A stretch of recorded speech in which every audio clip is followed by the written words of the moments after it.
CM Ramesh గారు, రాష్ట్రంలో శాంతి భద్రతలు లేవు, రాష్ట్రపతి పాలన పెట్టాలి, జరుగుతున్న పరిణామాలను హోంమంత్రి అమిత్ షాకు వివరిస్తామని చెప్పి వైఎస్ఆర్ వాళ్ళు వివరించుకొని శాంతి భద్రతలు లేవన్నది కేంద్ర ప్రభుత్వానికి తెలుసు, రాష్ట్ర ప్రజలకు తెలుసు.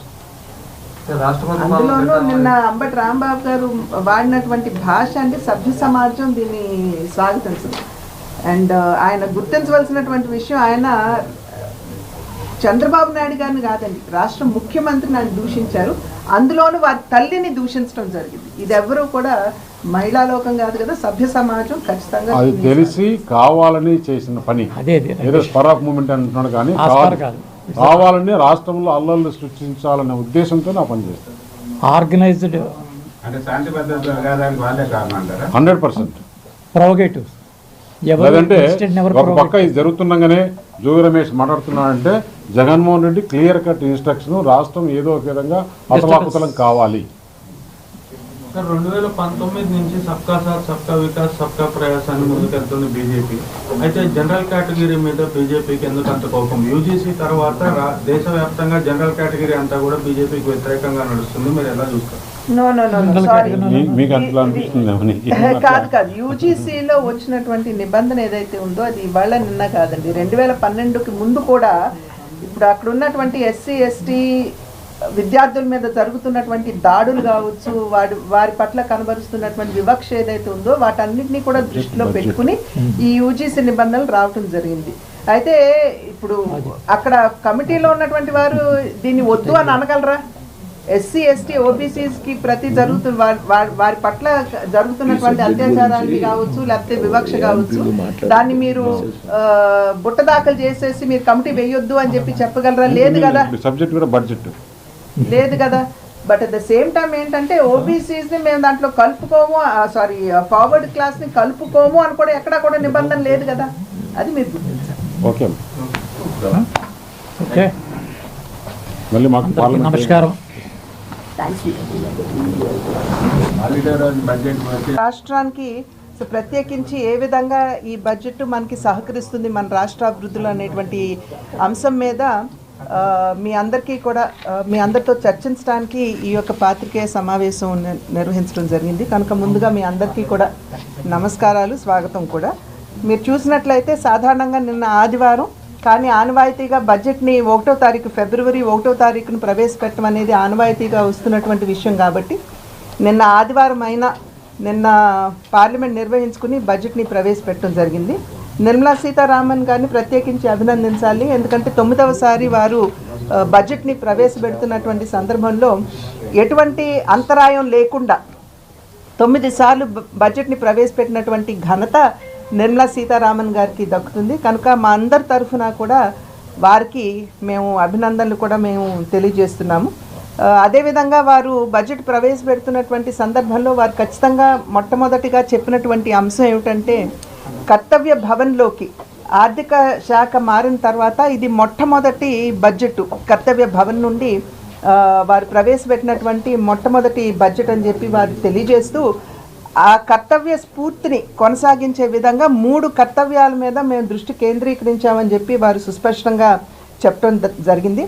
మొదటిది ఏమిటంటే, మన దేశ ఆర్థిక అభివృద్ధి ఏదైతే ఉందో అది సుస్థిరంగా ముందుకు కొనసాగించవలసినటువంటి బాధ్యత ఉన్నటువంటి సందర్భంలో మన దేశంలో ఉన్నటువంటి మానవ వనరులు ఏవైతే ఉన్నాయో వారిలో పోటీతత్వాన్ని, అదేవిధంగా మన దేశ ఉత్పాదకతను కూడా పెంచాలి అనేటువంటి అంశానికి మొదటి ప్రాధాన్యత వారు ఇవ్వటం జరిగింది. రెండవ అంశంగా వారు చెప్పినటువంటి విషయం, దేశంలో ఉన్నటువంటి ప్రజల యొక్క ఆకాంక్షల మేరకు ప్రతి ఒక్క వర్గానికి సంక్షేమం, నిజమైన సంక్షేమం మరియు అభివృద్ధి అందించే దిశగా ఈ యొక్క బడ్జెట్ ఉంటుంది అని చెప్పి వారు తెలియజేసినటువంటి విషయం.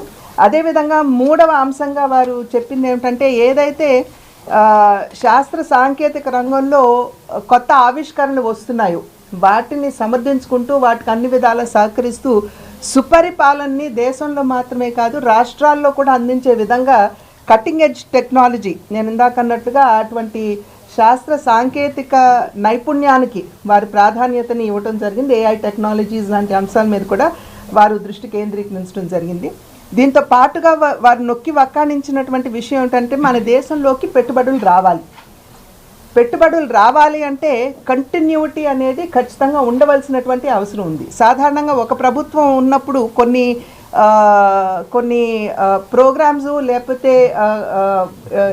డిసిషన్స్ తీసుకోవటం జరుగుతుంది, నిర్ణయాలు తీసుకోవడం జరుగుతుంది.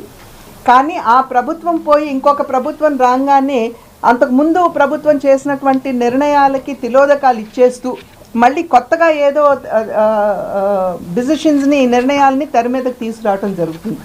కనుక అట్లా కాకుండా కంటిన్యూటీ, అంతరాయం లేనటువంటి ఒక నిర్ణయాలు చేసేటువంటి సామర్థ్యం ప్రభుత్వాలకి ఉన్నప్పుడు ఖచ్చితంగా పెట్టుబడులు వచ్చేటువంటి అవకాశం ఉంటుందని చెప్పి వారు తెలియజేశారు.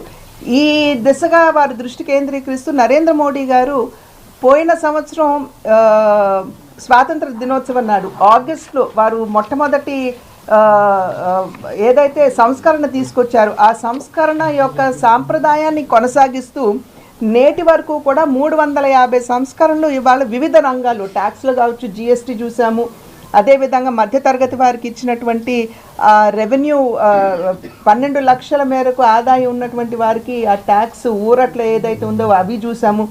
ఈ రకమైనటువంటి సంస్కరణ దగ్గర 350 ఈ సంవత్సర కాలంలో కూడా తీసుకురావడం జరిగింది అనేది వారు గట్టిగా తెలియజేసినటువంటి అంశాలు. ఇవన్నీ కూడా నరేంద్ర మోడీ గారు ఆది నుండి కూడా ఏ విషయం అయితే వారు తెలియజేస్తున్నారు, 2047వ సంవత్సరానికల్లా మనం వికసిత్ భారత్ అంటే అభివృద్ధి చెందిన భారతదేశంగా మనం పరిణితి చెందాలి అంటే కొన్ని విషయాలు మనం చేయాలి అనేటువంటి విషయాన్ని ఏదైతే నరేంద్ర మోడీ గారు ఆది నుండి చెప్తున్నారో ఆ వికసిత్ భారత్ లక్ష్యాన్ని చేరుకునే దిశగా ఈనాడు బడ్జెట్ ఉన్నది అనేటువంటి విషయాన్ని మనం అందరం కూడా గుర్తించవలసినటువంటి అవసరం. ఇంతకుముందు యూపీఏ అధికారంలో ఉన్నటువంటి సందర్భంలో భారతదేశాన్ని ఫ్రెజైల్ 5 అంటే సున్నితమైనటువంటి ఆర్థిక వ్యవస్థల్లో ఒకటిగా భారతదేశాన్ని నిలిపినటువంటి ఘనత వారికే దక్కుతుంది.